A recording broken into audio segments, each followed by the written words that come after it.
All right. Well, hey, listen, I'm excited to have Arthur Tripp with us on the show this week. And Arthur's formal title is the State of Georgia Executive Director of the USDA Farm Service Agency. Does that even fit on a business card? It doesn't, and it's really long, and it's really obnoxious. I mean, anybody with that kind of name, that that they're important. You know? Yeah. So, hey, well, listen, on this show, I have the privilege of working with kids each and every day. But one of the things that we've really been impressed with is just our stories are never linear, right? That's right. And so we kind of have this path. And it's true of teenagers, but it's also true of adults that we so often think that somehow we're going to make plans when we're in our teen years or prior, and somehow these plans are going to be linear. Yeah. And our plans are almost never linear. Absolutely. And so we've had a chance to chat, just over the time that we've had a chance to know each other, and been out to your office and seen it, and seen all of that. Yeah. We've had a chance to kind of tell that story. But walk me through the story of what got you to where you are now. Yeah, certainly. Look, I'm the product of a single parent household. I grew up unlike many other folks, which is, my mom had a responsibility to take care of my sister and myself. The challenge with that is when you're raised by a single parent and who is employed by the state, oftentimes you don't have what you need. I remember several Christmases without gifts. I remember vividly in sophomore year of high school, getting picked up, and my aunt actually picked me up and said, "Hey, I hope you had a good day, but we got to go pick your stuff up because you all just got put out." And so if you can just imagine the toll that would take on an individual, particularly in high school and younger. But it was by God's grace that he sort of created a separate path for me. I was able to eventually go and graduate from high school, eventually graduated from the University of Georgia. After they told me no, might you add, and we'll go into that a little bit later. Okay. They denied me. And had an opportunity to go to the University of Georgia and ended up with an amazing internship in Washington, D.C. And it's because of that, I went there. There was always this sort of thumping in my heart that I needed to be in Washington, I could never really figure out why. I could never really understand why there was this desire within me to just want to go. I didn't know the reason. I didn't know the why or the how.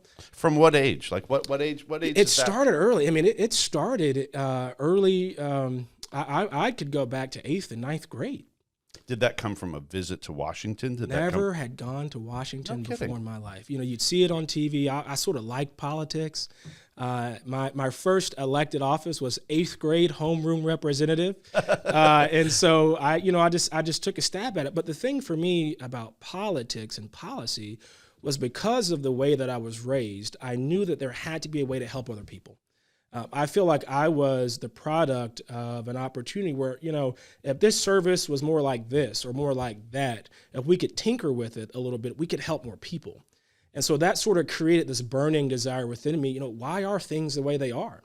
Why are the laws the way they are? Why is our structure of our systems the way they are?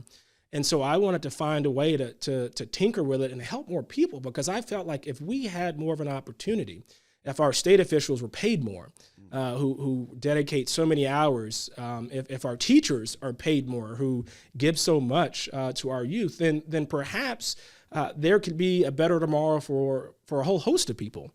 And so for me, that burning desire sort of came from what I didn't have. And so it led me to D.C., did an internship. And it's so funny about that is I had no idea where I was going to go or why as I went there. But the funny part is where I did my internship as a junior in college at the University of Georgia was where I got my first job after I graduated. And worked on Capitol Hill for several years, for a little over 7-8 years, working on policy. I started out as an unpaid intern. I don't know how that happened. Even when I got to DC, making $30,000 a year, driving around, doing the things that other people didn't want to do. To be seen as a driver in Washington, it's kind of the lowest man on the totem pole. But I said, look, why not? There's an opportunity for me to get to know the member of Congress better. Who are you driving for? David Scott. He's a devout believer. He used to be chairman of the Rules Committee in the state of Georgia, which is a very powerful position. He's a member of Congress in Georgia's 13th congressional district, which is down near Atlanta, South Fulton, that region. And eventually rose up to be his senior policy advisor to sort of manage two powerful committees. But the neat thing about my time in D.C., which I was still figuring out, why am I here? When you go there was a sense of pride for your country. There's a sense of pride and duty, sort of like when you serve for the military, and all of that was true. But the challenges that I saw, there was a lot of pride in personal sort of engagement, and there was a lot of just a negative spirit in the place that I didn't quite understand. I couldn't quite put my finger on it. So a group of friends and I, we created a men's Bible study, an opportunity to try to talk about and introduce Christ that really span the political spectrum, Republicans and Democrats and independents and Green Party. Because at the end of the day, it's important that you are identified for who you represent, which is he who called us to be there, right, as opposed to be there to sort of represent yourself. And so that's a little bit of my story. I'll fast forward a little sooner. Left the Hill after about 7 years, 8 years, I believe it was. The time kind of escapes me at this point. And then I went and worked at the University of Georgia. I had a great opportunity. The Lord was thumping on my heart to come back to the state, to come back home. Again, I didn't know why. These are things, one of the things I always think about is, to your point, how did I get to where I am? Right. But there was this sense of urging. There was an impression from the Spirit that was just thumping at me. So I started applying for jobs to come back home, and none of them worked out. I was like, maybe I'm hearing wrong. But what I later found out was I wasn't hearing wrong. It was just the wrong opportunity. Okay. Eventually got an opportunity to be a senior administrator at the University of Georgia in the president's office. Ironically, the place that once denied me is now employing me as a senior administrator. This just shows you the providence of God. Delayed but not denied, right? It's a very different piece there. Worked there for a number of years, leading some different efforts, trying to get a couple of programs up and running so that our underserved youth across the state knew the importance of an education, knew that an education could help to create a better tomorrow for you. We would go down, for example, to Stewart County, which is one of the poorest counties in the nation, not the state, but the nation, to go down to talk about what can a college degree do for you. But not only that, we were engaging with high school seniors who had no idea about the Hope Scholarship. So I'm sitting here thinking, how can we preach a better tomorrow for our youth when they don't know the tools and the resources to help them get there? And really in our state, they've held on to the Hope Scholarship and the Zellmiller Scholarship. In so many states, they've taken the lottery funding, which is basically where it's paid from. Right. And frankly, they've spent it on roads and they've done other things. Right. Georgia is one of those rare states that has chosen to hold on to that money and really use it for the next generation. In a lot of states and really in your leadership positions, there's this sense of a brain drain that takes place. We see, really we can kind of label out certain states where we see their students fleeing from their state because they don't have the opportunities of a UGA or a Georgia Tech, which are world-class institutions, and yet they're state schools. So you were out kind of telling that story to these students. Telling that story and trying to really make it clear that they too can be a success if they stick with education. Right. Not saying you have to go to college or you have to do this, but know what paths are open to you. Know what resources are there. And there were literal seniors who didn't know about the Hope Scholarship. So you're stepping into those situations and you're becoming that example, right? So often kids just need to see, hey, that guy can do it. Like I've met him. He looks like me. He talks like me. He comes from a similar background. If he can do it, I can do it. Did you have that person in your life? Was there somebody that you were emulating? Yeah, because of my family, I had an uncle who was very, very instrumental in that. I had certain family members. My mom was very instrumental in that, but a lot of my friends didn't. Right. And so what an opportunity to try to be that for other folks. Okay. And I think that's why it's so important. It doesn't matter where you start. It matters where you finish. Right. And to learn that where you start can really sort of generate the tools and the resources and the burning and the desire to create a better tomorrow for somebody else. And to do that through the opportunities at the University of Georgia was special. It was very special. And we created programming that has never been done before, but it's still there today.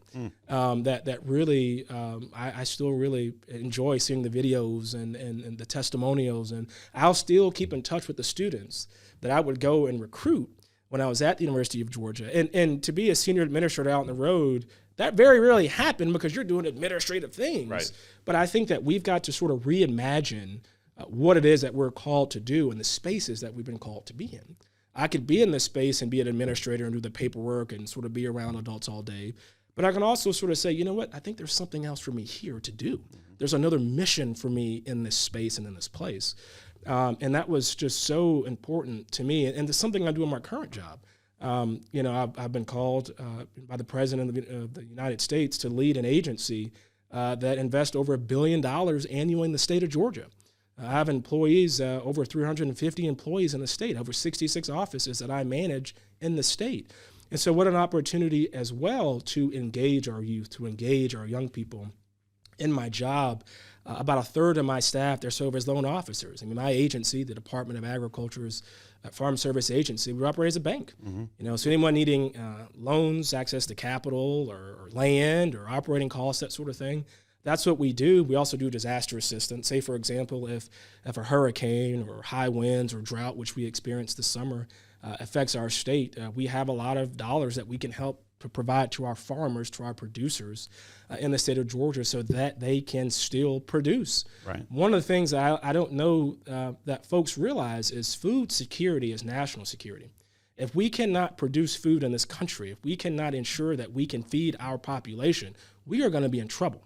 One of the greatest reasons why we continue to be the most powerful nation in this world is because of our food aid. Right. And when we negotiate with other countries, when we engage with other leadership entities across this world, one of the main things they request is food to feed their folks, and so it's so important. But the second thing that is so important, we are leading several different initiatives to engage our youth. Trying to get more farm-to-school initiatives up and running. The Department of Agriculture, we have farm-to-school grants that we put out there. In fact, we just closed one a month ago that will provide anywhere between $500,000 to help schools get a garden at their school, to give them the opportunity to teach their students where their food comes from. Contrary to popular belief, it's not Publix and it's Kroger, but it's our producers. Right. And so, how can we help our producers day in and day out? And how can we ensure that our young people are getting involved into the field of agriculture? I read the stat the other day, in this country, within the next 10 years, nearly 50% of our producers, our farmers, will be at retirement age. That's scary. It is. And so we've got to find a way to sort of backfill. And what you're doing, too, with investing at $1.8 billion that you're responsible for, that's really this influx of cash, but also for funding vision. That's right. Right now there's such a poignant example where we're seeing the war with Russia and Ukraine, and we're seeing how the food disparity of just the wheat harvest that was taking place in Ukraine, and yet one, they don't have the safety to be able to bring the crop in. That's right. They don't have the ability to bring that crop to the port for them to ship it out. And that's where it has been amazing for me to watch over this last little while, like the world shrink, we really see how small the world is, that this impact of the war of Russia and Ukraine is impacting the food stability, and it's also impacting the things that we will oftentimes import. And Georgia is really at the epicenter of this agricultural mindset where we're still recognizing the impact. What are some of the biggest imports and exports in Georgia as far as agricultural perspective? You can name it. I mean, we're always a top cotton producing state. Right. We produce over 50% of the nation's peanuts. Over 50%. I mean, that's huge. Everything from corn. We have some of the most fertile land in the state when you compare it to the country. There are several states like Michigan or Idaho, potatoes, or some places are heavy in vineyards and wine. We do everything: row crop, cattle, dairy. We have it all here. And the most important thing that we have is the Savannah Port. Right. To get it in and to get it out. Where I spent 15 years. I'm very familiar with the business of that port. And what's often lost on folks is agriculture is the top economic driver in the state of Georgia. That's right. Yeah. People miss that. They miss it. They see Coca-Cola. We think of Atlanta, and we think of all of the cosmopolitan nature of the tech hub. That's right. And the businesses have an important role in this state. We can't take anything away from that. But at the end of the day, the top driver is agriculture. Right. And what a great opportunity. I think about it from a spiritual perspective. Where did God put Adam and Eve? in the garden, right, and tend to the garden. It's the same premise today. We've got to tend to what we've been given so that we can produce and feed people. Yeah. So as we go about and try to not only engage and cultivate our current producers, as I mentioned before, cultivating the next generation of producers is so important. It goes back to the Genesis in the Bible. Right. And so we've got to sort of making sure that we're taking care of principle number one, right, which is tending to the garden. Right. And we've certainly had governors with varying levels of interest in that. I think right now Governor Kemp is pretty interested in the farming, and he's providing a lot of support there as well, which is pretty important. And one of the things, when I worked in Washington, I worked on the agricultural committee through David Scott, and it really is and continues and should continue to be, rather, the most bipartisan issue. Right. There shouldn't be a Republican thing. There shouldn't be a Democrat thing. We all have to eat. There are two things that are certain. Farming is inherently risky, and people have to eat. And as long as we are able to see that objectively, we've got to be able to come together. You look at the legislation that comes out of Washington, one of the most bipartisan bills that continues to be is the Farm Bill. The Farm Bill is a piece of legislation that's authorized roughly around every 5 years that sets the priorities for agriculture in the country, where programs will be available, what resources will be available, but it requires buy-in from both sides, and that's what every day should be. I liked when I was out at your office and we were chatting. Yeah. I love the fact that your position, while you are chosen by a particular party, that's right, your position can stay. Absolutely. It's possible. You can stay under different leaders as you're going through. Because it's not a Republican issue or a Democratic issue. This is a let's feed our nation issue. That's exactly right. And there's no one who's excluded from that. That's exactly right. So I'm also really intrigued. So here, by the way, what's your degree in? Political science. Okay, political science. Yeah. And so I love this fact that here you take this opportunity to take a low-rung position in Washington. The first one's for free. Yeah. The second one's not a well-paid position at all. That's right. And yet that allows you to rise to being a senior policy advisor. Right. Now you come back home. As an aside, hey, when did your beautiful bride step into the situation? It's Are you already in Washington? Or I was. It was so funny. We went to high school together, but we didn't. Oh, did you really? I like to say she chased me since high school. She has a different version, and I probably lean to her version. But we were always friends throughout college. She went to the University of Georgia. She ended up going to law school in South Carolina. But the unique thing is, we would come home over the breaks when I was in Washington, D.C. I'd come home. She'd come home to South Carolina. We would spend time together. But I'll never forget, I knew the Lord had called me to Georgia. And it was several months before I got the final call to come to work at the university that we started sort of communicating and conversating and conversing. And, we were going to try this dating thing. And she said, I don't like long distance. I don't want to do long distance. And I told her, because I really felt that the Lord had spoken to me, this is who you should be with. He convicted my heart. And I told her, we don't make long-term decisions off of short-term circumstances. Mm-hmm. Distance, I knew I was coming home. She didn't know that. Right. But she, at that point, was already living back in the States. She was living in Georgia. She was living and working at a firm here. But we can't allow what we think to be an impediment to actually be an impediment. Because little that we know, a couple months later, I was moving back, and we sort of dated. And a year later, we were married, and now we have a kid. That's awesome. Yeah. That's awesome. And so you have this intersection of Washington being involved in agriculture. Now you get to come back. Your main office is, I don't know whether that's literally on the campus of UGA, but you're right across the street. Right there. Yeah, right there. And so here you have this intersection of both UGA, your political interests, and kind of the skill set that God has given to you.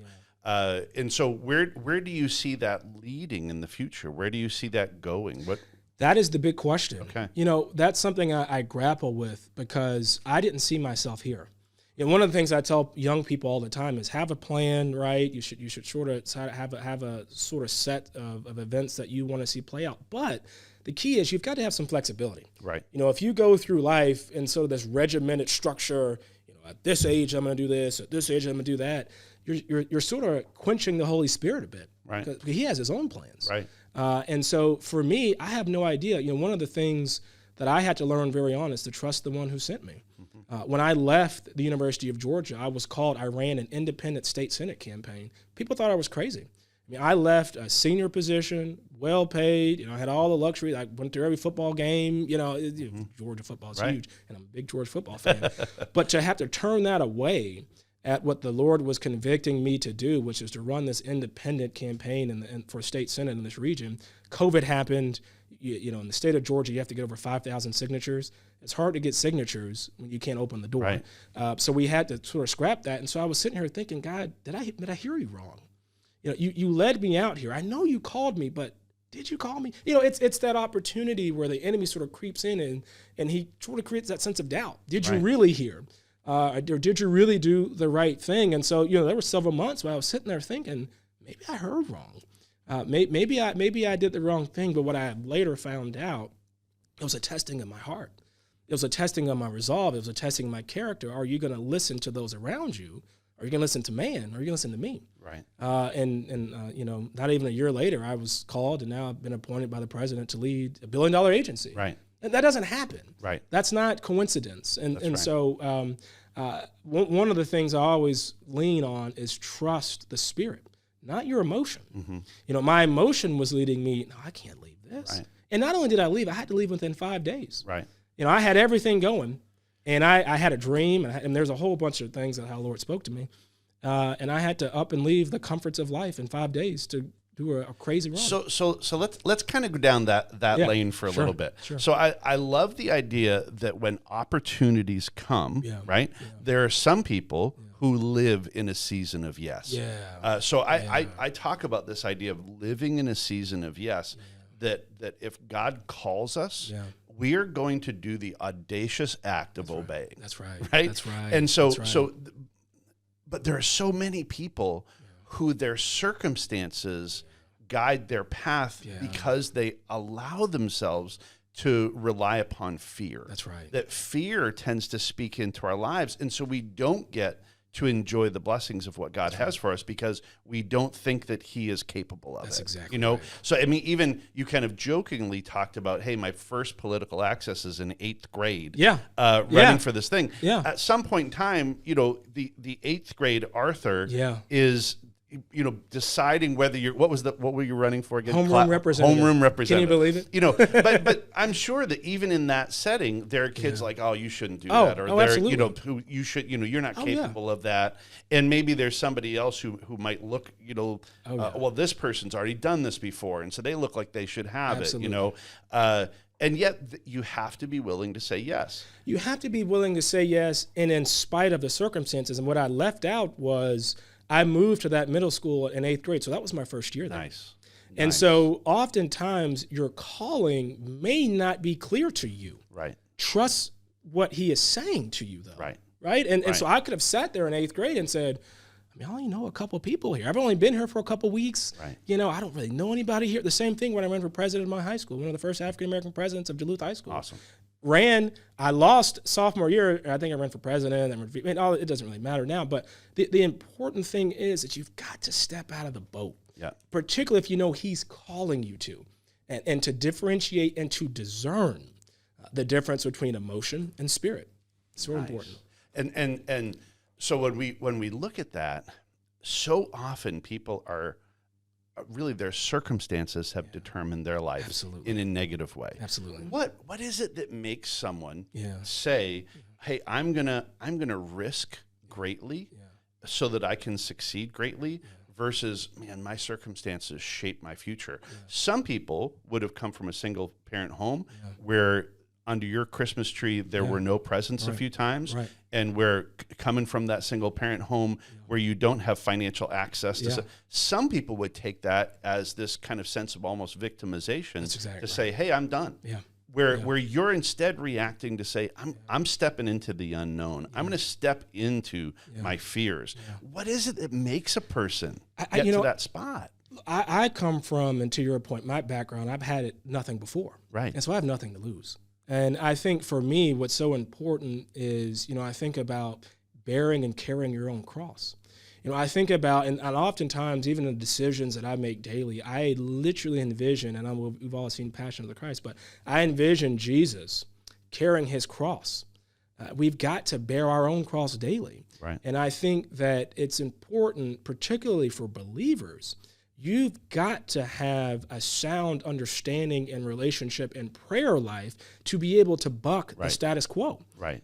If the voices around you, if it's the Twitter, if it's the Instagram, if it's the TikTok, and look, I look at that from time to time too, but if that's the dominant voice in your life, if it's the friends around you that also come from a similar perspective, then you're already handicapping yourself. Right. That's the problem. You've got to expose yourself to truth. And so I love how you're saying you have to discern like what is me and what is the Holy Spirit. That's exactly you know, right.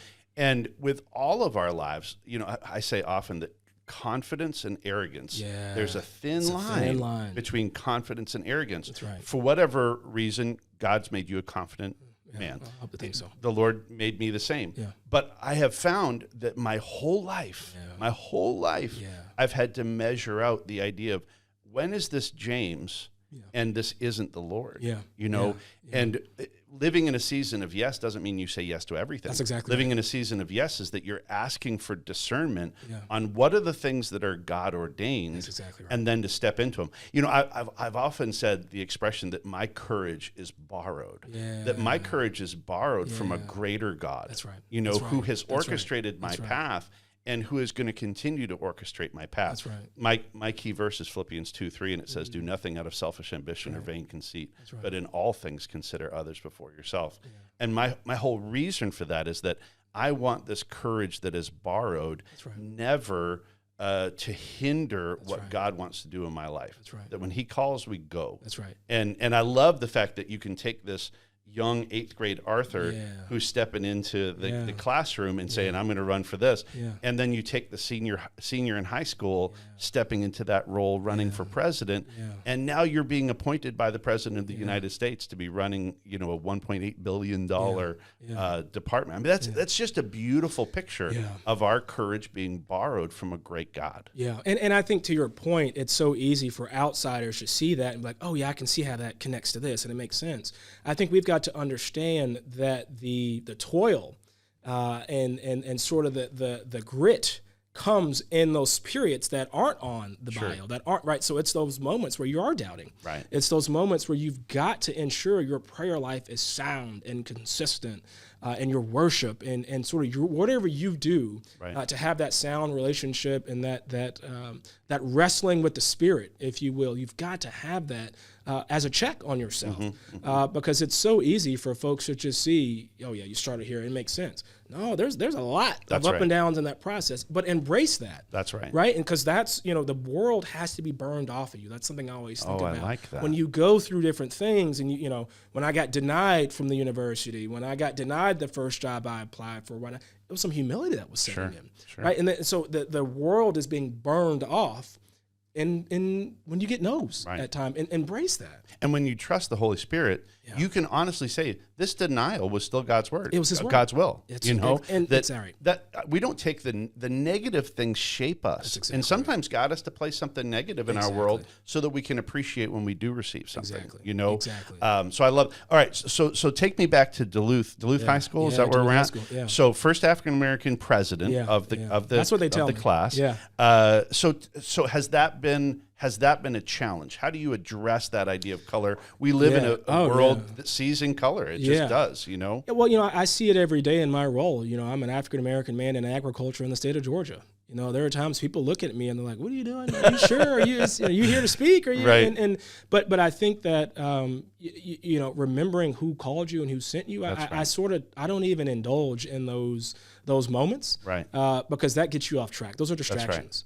You know, even when I was at the university, as a student and as an administrator, I faced a host of situations where I could certainly sit back and think, this person, did they really, you know, but I had those moments where I had to have conversations with folks. And you have to rise above it. And you have to rise above it. And the fortunate thing is, and you're a Philippians 2, I'm a Philippians 4, be anxious and worry for nothing. Nice. Nothing.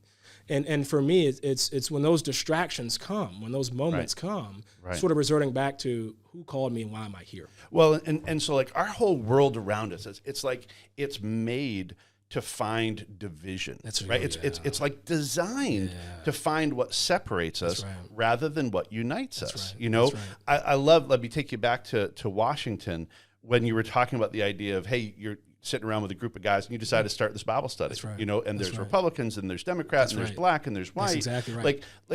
That's the issue, right? Is that our world is so eager to strive for things that will divide us rather than find the things that unite us. That's right. And that's ultimately, man, that's such a huge task in our role as leaders in the world around us, is to rise above. That's right. What's going to be first? That's right. You know, that's really kind of the essence of this podcast, is that we want to take people who are vocationally at the top of their game, and yet they're also bold in their faith. We've found what's central. We've found what should be at the center, and it's Christ. Yeah, you that's know, exactly right. And that's exactly like, I love the fact that we can come from different backgrounds. We can, and yet every time we see each other, we're hugging each other, and because we're brothers. That's right. That's you know 100%. that our central unifying factor is Christ, and that supersedes, at least it should supersede everything else. That's exactly you know, right. how does like just a vicious machine like Washington D.C. How do you pursue that, even in the midst of that chaos? What does that look like? You know, for me, it wasn't easy. I'm going to be honest with you, because, and that's what really led us to form that Bible study group. You know, the great thing, there's the chaplain Barry Black, who is also the first African-American chaplain of the United States Senate. He held a Bible study every Friday. And so I would go to that, and part of it was for the free lunch, but also he was amazing, and he's a mentor even to me to this day. And so, you know, when I would go there and see so many different people from so many different parties, from so many different walks of life, I sort of use it as my core and my base, and I built out from there. It was from that I did his mentorship program. From that, we sort of created our own mentorship program. But also, you know, I would minister on the tennis court. I wouldn't be out there with a Bible sort of yelling, but we would be talking about real life and some of the challenges that we're seeing. Because here's the issue with Washington. You have a lot of pure, innocent individuals who go there as young staffers in their early careers, and they leave with warped mindsets and just a jaded perspective. And so how do we maintain that innocence and that purity in that space? And that's sort of what I saw my responsibility. Even to this day, I still talk to a lot of younger staffers. Hey, don't become like your boss, or don't become like that individual. You don't have to become what you're trying to change. Yeah. Because once you become that, you've lost the battle. And we have to know what our mission is. It's interesting. Earlier today, I was working through with our leadership team here. We always begin our time with devotion, and one of our staff members was working through John 6 and John 7, and where Christ is emphasizing that he does what the Father has called him to do. That's it. Even when he's facing ridicule, even when he's facing challenge, he does what the Father has told him to do, and in his time. And so in that section in John, Jesus says, my hour has not yet come. He has the power to oppose, and yet he understands what his mission is. And that's where, like, even in education and leadership, I have to constantly remind myself, my primary mission is Christ, right? That's it. Now, I'm also an educator. So if we're going to do Christian schooling, we have to do the Christian side well. We also have to do the schooling side well, right? That's right. So my primary vocation is to honor Christ. That's right. But my secondary still has to be rigorous and vivacious, and making sure that it's creative is the educational side. For you, it's the idea of, hey, you still get to keep Christ first. However, for you, you're providing agricultural needs, you're providing finances for farmers, you're providing all of those pieces. All right, take me into the nitty-gritty of your role in how you are impacting, how your department, how your, you know, the people around you. I know it's not just you; it's like 300 people. 350. You know, so 350 people you're guiding through the state of Georgia. How they're impacting the farmers in the state of Georgia. Look, at the end of the day, we can be the difference between you having a farm and you not. Keeping a family farm in your family for generations before you to generations after you. We literally, and I've had stories where we have been that difference. The difference between having access to capital. Look, one of the things we know for sure is input costs are incredibly high. You think about fertilizer. You talked about the issue with Russia and Ukraine. A lot of the raw materials that goes into making fertilizer comes from that region of the world. Which is why we were really excited. You know, we announced over $500 million to boost the production of American-made fertilizer. So we're not relying on other countries. Absolutely. We made an announcement for over $1 billion that will be reintroduced to our country to ensure that we have more American-made food in our lunches, reducing the dependence on foreign lands. And so those are the sort of differences that we make every day. But when I think about the independent producer, it doesn't matter if you've been in it for 40 years or for 4 days. There there is a protocol and a process that sort of has to happen. People don't know you can call yourself a farmer, but when it comes to the federal government, you have to have what we call as a farm and or track number. Right. It's like a tax ID number. Right. You have to have that before you can get support from the federal government. And so the difference between being able to thrive and being able to produce and shutting your doors, that's what we do every day, and sort of reorienting our team and our staff to understand that service is what we do. You mentioned being Christ-centered. That is my number one priority. And a part of that is serving. Right. Not only in my day job, but in my off day job. Right. And so, but in reorienting our perspectives of our team to understand that I don't need you just sitting in your office. I need you out. I need you doing farm visits. I need you meeting with youth. I need you sort of just reintroducing a new way of doing things, because if folks don't know about what we do, they may go under. Right. We introduced different programs, and I want to just make it clear, once Congress passes it, we implement and execute. Right. And the programs that they pass, there's a lack of awareness generally in the state. There may be a producer that has no idea that we had a program called the Coronavirus Food Assistance Program, which, say, for example, if your operation was affected by COVID, if you could demonstrate a loss either through supply or capital from workforce, we could step in and provide some guidance and some assistance. Some people went under and they didn't know about that. So I spend literally 3 to 4 days of the week, I'm on the road. You mentioned my state office is in Athens, but as you also mentioned, I have 66 other offices around the state that I get to. I go to do roundtables with folks, with producers who've been in the game for a while, but also producers who are just getting in, because everyone deserves to have access to the same information. Right. What you choose to do with it, that's on you. That's right. But know that it's there as a resource, and we may can help. As I was researching for our conversation today, one of the unique things I discovered about Georgia is that we still have family producers, right? Oh, absolutely. That's the vast majority of Georgian farmers, where in the Midwest you have these large corporations who are doing like hundreds of thousands of acres, tracts. Like, it's kind of astounding to see what's being produced. But in Georgia, we still have that family kind of homegrown options. I grew up in Canada, grew up working on farms, grew up, when I was even late elementary, I was working for a dairy farm. I know what it is to get up at 4:30 and milk cows and do those things. And so the farmer that I work for, his name is Danny Lancaster, and Danny would always say, I'm one storm away from disaster. And then that it is. That farmers live on such a thin margin. That's right. And so they need an organization like this who's going to be able to help with funding in a storm season. That's right. Or helping with just even learning and leadership.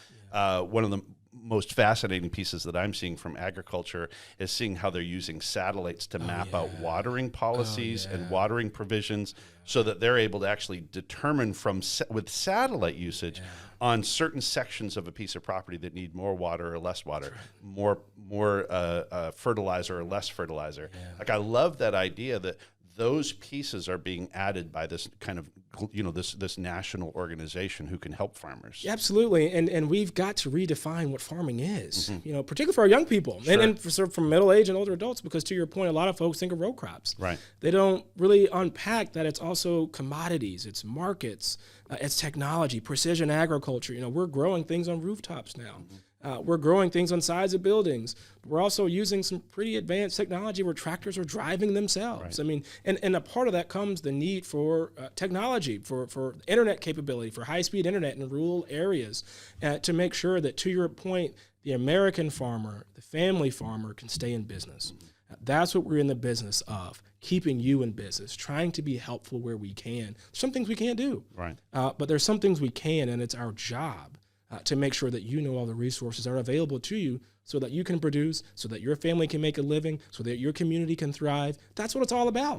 That's what it's all about. So I know that we've talked a little bit about the idea we're starting a greenhouse here next year as part of our STEM program. We're really excited about that.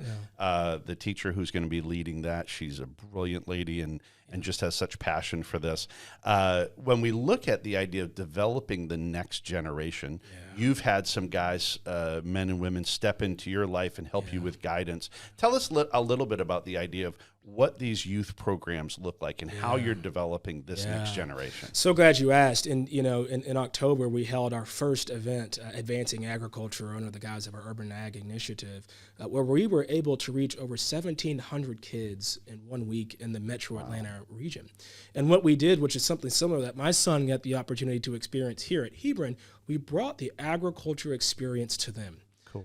We wanted to sort of get young people out of reading a textbook and to actually experience what actually comes from a cow, to touch a chicken, to be around a goat. And we provided every student with a pack of seeds to go home and grow something, and hoping that they will get introduced to production at an early age. And so for us, it's bringing the agriculture experience to life. And what we are doing is, hopefully, we're going to take the show on the road. Doing in the metro region was our test case, but you would be amazed at the expression of the students when they saw a cow when they came outside. Right. I mean, you would have thought that it was a foreign alien. Like, oh my gosh, it's a cow, it's a chicken. It was phenomenal. Right. And so, the more that we can build bridges, and you build bridges from both sides, and provide pathways to get folks introduced, to get young people touching, tasting, feeling agriculture, but to also connect our young people with our producers in the region who've been doing this for quite some time, right. to get more communities across this state to create their own community garden. One of the things we've found through data is that where you put a community garden, somehow, some way, it repels some of the crime in an area. We invested in a community garden. It's phenomenal. It's called the Village Community Garden down in Sylvester, Georgia. And it was in a high crime area. It was really tough. And I encourage anyone to just Google it and just see what they've done. Basically, what they do is anybody in the community can come and take food from the space. They partnered with the local school system where students come and learn about agriculture, not just how to produce, but how to document, how to take photography, the life cycle, how to do art. They've decorated the sort of beehives. They've decorated the hoop houses. They've decorated these chairs. I mean, there's so many disciplines that come from the foundation of agriculture.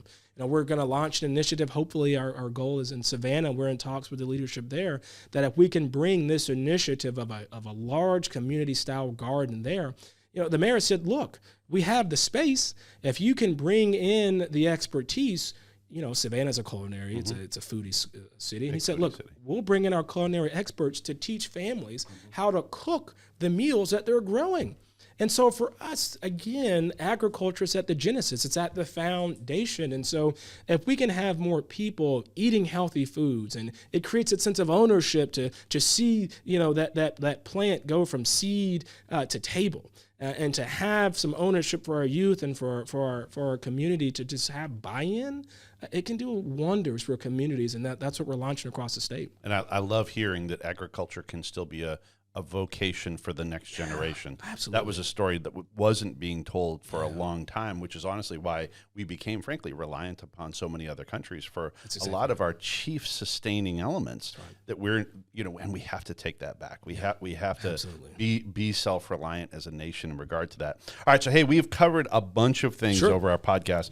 I love the idea of utilizing opportunities that come our way, not allowing fear to be the thing that guides us, but allowing the Holy Spirit and really trusting that our strength, our courage is borrowed.